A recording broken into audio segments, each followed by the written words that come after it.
Olá pessoal, como vai? Meu nome é Fernando, professor de Direito Administrativo. Estou aqui para falar com vocês a respeito da Lei 8.112 aplicada ao Distrito Federal. Lei bem cobrada, bastante cobrada nos concursos da administração direta, autárquica e fundacional do DF, que tem acontecido bastante recentemente. Em primeiro lugar, nós vamos tratar do que é então a Lei 8.112 aplicada ao DF. Tem um breve histórico que se confunde bastante essa lei com a Lei 8.112 aplicada no âmbito federal, tá? Porque a Lei 8.112, editada no ano de 1990, foi criada para os servidores da administração direta, autárquica e fundacional da União. No ano de 1991, então, a Lei 197 do Distrito Federal recepcionou o texto da Lei 8.112 federal para que fosse aplicado aqui no DF. Então, a história é simples, tá? Existe uma determinação constitucional para que todas as unidades da federação tenham seu próprio regime jurídico, tenham seu próprio estatuto que regerá os seus servidores, tá? A Constituição determina, as entidades vão editar, então, a norma. A União editou a Lei 8.112 e o DF recepcionou essa lei através da Lei 197 do ano de 1991. Então, visto isso, nós verificamos que a partir do ano de 91, aplicou-se ao DF o texto, tá? Eu estou frisando bastante isso porque passou-se a aplicar o texto da União, da lei federal, melhor dizendo, aqui no DF.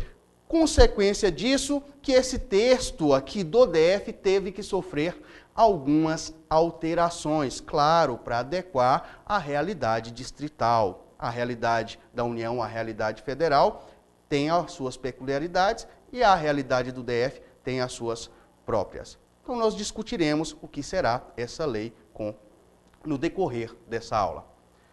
Em primeiro lugar, nos seus primeiros artigos, essa Lei 8.112 aplicada ao DF, ou a própria lei federal, estabelece alguns conceitos. O primeiro conceito é o conceito de servidor público. E, segundo a lei, servidor público é a pessoa legalmente investida em um cargo público. E esse cargo público, por sua vez, é o conjunto de atribuições e responsabilidades que está previsto na estrutura organizacional e será atribuída a um servidor, ou seja, se trata das competências que serão exercidas por um servidor. Esse cargo tem as suas características, é claro, ele será criado por lei ou extinto também por lei, terá os seus vencimentos pagos pelos cofres públicos, terá provimento para cargo efetivo ou em comissão, e até 20% da sua quantidade serão reservadas aos portadores de deficiência física.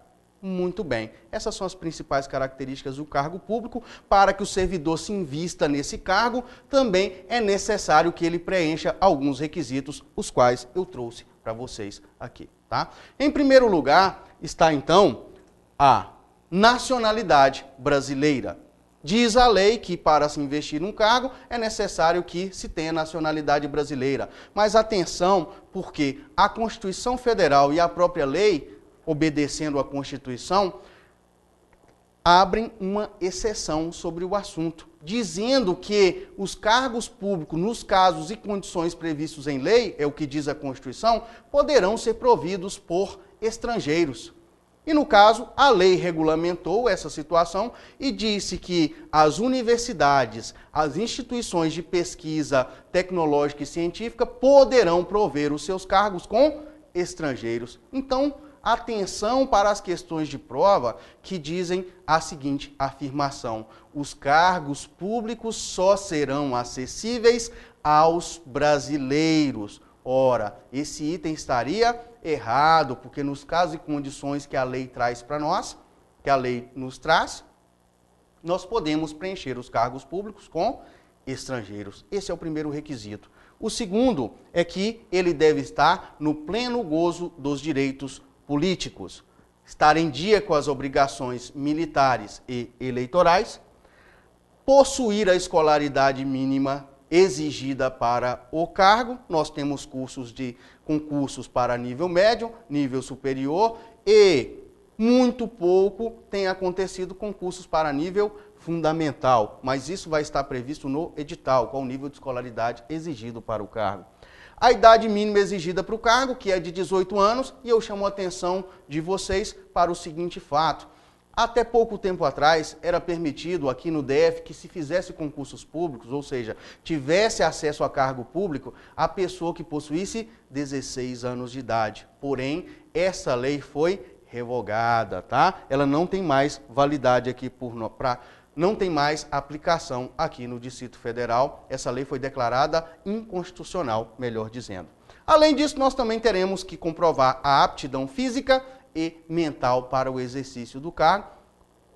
Visto muito bem que em alguns concursos a pessoa tem que fazer testes físicos, como natação, corrida, algumas atividades físicas cobradas no edital, como barras, flexões, etc., vai estar previsto. O teste habilidade mental, que pode ser medida através do exame psicotécnico, sempre será feito através de testes objetivos que devem estar estabelecidos em regulamentos prévios.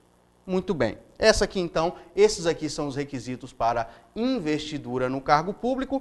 E como será feita essa investidura no cargo público? A lei apresenta para nós 7 formas de provimento do cargo público. Essas 7 formas de provimento ou preenchimento do cargo são um ato administrativo praticado pela autoridade competente do órgão. Como eu disse, são 7 as formas de provimento que são atos praticados pela autoridade do órgão. Segundo a lei, são formas de provimento. Primeiro, a nomeação. É importante que nós saibamos que a nomeação é a única forma de provimento originária, ou seja, através dela que vai se dar início do vínculo entre o novo servidor com a administração pública. Eu tenho a criação de uma nova situação jurídica. Por isso, é a única forma originária, que dá origem a uma nova situação. Tá? As outras formas, a promoção, o aproveitamento, a readaptação, a reversão, a reintegração e recondução, também são formas de provimento e são formas de provimento derivadas. O que quer dizer? O que vem a ser formas de provimento derivadas? Quer dizer que para que elas ocorram é necessário que anteriormente já se exista uma situação existente entre o servidor e a administração pública. É necessário que já se tenha um vínculo entre a administração e o servidor. Elas decorrem de uma situação pré-existente. Vamos falar então de cada uma das formas de provimento, tá? Importantíssimo esse tema e sempre aparece nas suas provas de concurso. A primeira que nós vamos dar atenção é a forma de provimento denominada de nomeação. A nomeação, como eu disse, a forma de provimento originária, poderá acontecer para as 2 espécies de cargos existentes na estrutura da administração, o cargo efetivo ou o cargo em comissão. O cargo efetivo é aquele que se tem acesso através de um concurso público. Esse eu vou dar mais atenção logo, logo. Por enquanto, nós vamos tratar do segundo cargo, a segunda espécie de cargo, que é o cargo em comissão, conhecido também como um cargo ad nutum, ou seja, um cargo que é de livre nomeação e livre exoneração pela autoridade competente do órgão. Aquela autoridade que vai colocar em um cargo da sua confiança uma pessoa que tenha capacidade e formação para desempenhar aquela atribuição. Ele coloca aquela pessoa quando quer, ou seja, nomeia, e ele também retira aquela pessoa quando queira, ou seja, exonera essa pessoa. Esse é o cargo em comissão. Agora, voltando a falar do cargo efetivo, aquele que se tem acesso através de um concurso público, nós temos que conhecer as características desse concurso público, que ele será de provas ou de provas e títulos. Poderá ser realizado em 2 fases. Em 2 fases pode ser realizado o concurso público. É exigível também para participar desse concurso a taxa de inscrição, salvo nos casos em que leis ou regulamentos estabelecerem a sua isenção. E, por fim, a validade desse concurso, que será estabelecida no edital, poderá ser de até 2 anos. Até 2 anos. Que fique clara essa informação, pois a lei deixa aí uma discricionariedade da autoridade competente para que escolha, dentro desses 2 anos, qual o melhor prazo que se adequa à necessidade do serviço público como validade desse concurso. Então, lembrando que esse prazo de validade, que será de até 2 anos, é contado a partir da homologação, a partir da publicação da homologação desse concurso, ou seja, o reconhecimento da validade. Ficaram atentos, pessoal? Desde a homologação e não da publicação do edital do concurso. Homologou o concurso, então, começa a contar o prazo da sua validade, que está estabelecido no edital. Temos concursos aí com validade de 6 meses, com validade de 1 ano, até 30 dias já aconteceu de ter concurso com esse prazo previsto, tá? E esse prazo é o prazo inicial, que poderá ser ainda prorrogado. Segundo a lei, o prazo será de até 2 anos, prorrogável uma vez por igual período. Após a aprovação desse concurso, então, o servidor será nomeado, tá? A nomeação que é o mais aguardado para aquele que almeja entrar no serviço público. Então, após a aprovação no concurso público, a pessoa que foi aprovada vai aguardar, então, a tão esperada, a tão sonhada nomeação. Depois que foi nomeado, o cargo público já está provido, a nomeação é uma forma de provimento. Então, publicou-se o ato no Diário Oficial dizendo que fulano, ciclano foi nomeado para um cargo efetivo, aquele cargo já se encontra preenchido, ele já tem um dono. A pessoa só não terá acesso àquele cargo se não cumprir os requisitos legais, e um desses requisitos importantes são os prazos para que o servidor se ingresse no serviço. O primeiro prazo estabelecido na lei é o prazo para que ele tome posse, tá? A lei então diz para a gente que o prazo para que o servidor tome posse no Distrito Federal é de 25 dias. 25 dias para tomar posse, e a posse é a investidura desse servidor num cargo público. Tomei posse, estou devidamente investido no cargo. O cargo já é mais da pessoa do que antes somente com a nomeação. Tomou posse, comprovou todos aqueles requisitos que nós falamos agora há pouco. Essa pessoa tem mais 5 dias úteis para entrar em exercício. 5 dias úteis para entrar em exercício é o prazo que a pessoa exerça as atividades do cargo. E aí sim começa a contar a sua vida para todos os efeitos. Todos os efeitos seriam os prazos para a sua aposentadoria, para a sua disponibilidade, para promoções por merecimento e ainda o estágio probatório, assunto que nós daremos uma atenção um pouco mais logo logo. Antes de falar do estágio probatório, precisamos saber de algumas exceções que a lei nos traz, tá? Em relação à posse, a lei diz que poderá ser feita por um terceiro, desde que a pessoa faça uma procuração específica para que um terceiro tome posse em seu lugar. A Lei 8.112 do DF, ela diz ainda o seguinte: a pessoa poderá instituir um instrumento público de mandado. Isso sim é o documento hábil para que alguém tome posse em seu lugar. Isso somente para a posse, para o exercício, não posso entrar em exercício através de procuração específica ou instrumento público de mandado, tá? Muito bem, pessoal. Agora, como eu disse a vocês, é necessário que nós falemos um pouco a respeito do estágio probatório. O estágio probatório é um período em que o servidor vai passar por uma avaliação. Essa avaliação tende a observar se essa pessoa tem aptidões ou não para o exercício do cargo público.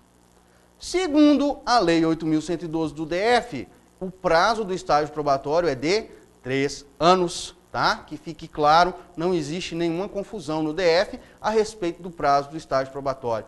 É de 3 anos, a lei é bem clara nesse sentido. Durante esses 3 anos, o servidor vai estar sendo avaliado por 5 critérios. E quero deixar claro, somente um desses critérios é suficiente para inabilitar o servidor no serviço público. São eles os critérios: a responsabilidade, a assiduidade, a produtividade, a iniciativa e a disciplina. O servidor investido em um cargo público, então, ficará por 3 anos no estágio probatório e será avaliado quanto a esses 5 critérios. Muito bem. Após o final desse estágio probatório, o servidor será habilitado ou inabilitado no estágio probatório. Se for habilitado, muito bem, parabéns, ele vai adquirir também a estabilidade no serviço público, que, segundo a Constituição Federal, será adquirida após 3 anos de efetivo exercício. Adquiriu a estabilidade, esse servidor só poderá perder o cargo por sentença judicial transitada em julgado ou processo administrativo disciplinar, assegurada a ampla defesa e também o contraditório. Muito bem, pessoal. Então, nós já vimos aí a primeira observação em relação ao cargo efetivo após o estágio probatório. Pode se adquirir estabilidade após 3 anos de efetivo exercício, tá? Agora, se a pessoa não for habilitada no estágio probatório, se ela for inabilitada no estágio probatório, nós teremos 2 situações distintas. Em primeiro lugar, se esse servidor é o primeiro vínculo dele com a administração, simplesmente não foi aprovado no estágio probatório, ele será exonerado. E cuidado, pessoal, a exoneração não é uma punição. A exoneração, ela vai ser aplicada, pois o servidor não se adequou aos requisitos previstos no estágio probatório, aqueles 5 que nós acabamos de falar. Mas se esse servidor, ele já vem de uma outra situação na administração, ou seja, anteriormente ao cargo que ele ocupa, ele detinha um outro cargo e era estável nesse cargo anterior, ele adquiriu a estabilidade nesse cargo anterior, ele tem o direito de permanecer no serviço público. Então, a lei assegura que ele não seja exonerado, mas sim reconduzido ao cargo anteriormente ocupado. E a recondução nós vamos falar um pouco mais sobre ela daqui a pouco. Mas é bom que fique claro que, então, se o servidor é inabilitado no estágio probatório, há 2 possibilidades que podem acontecer com ele. A primeira é que, se ele não possui um cargo anterior, será exonerado. Se ele possui um cargo anterior, o qual ele era estável, ele vai ser reconduzido a esse cargo anteriormente ocupado.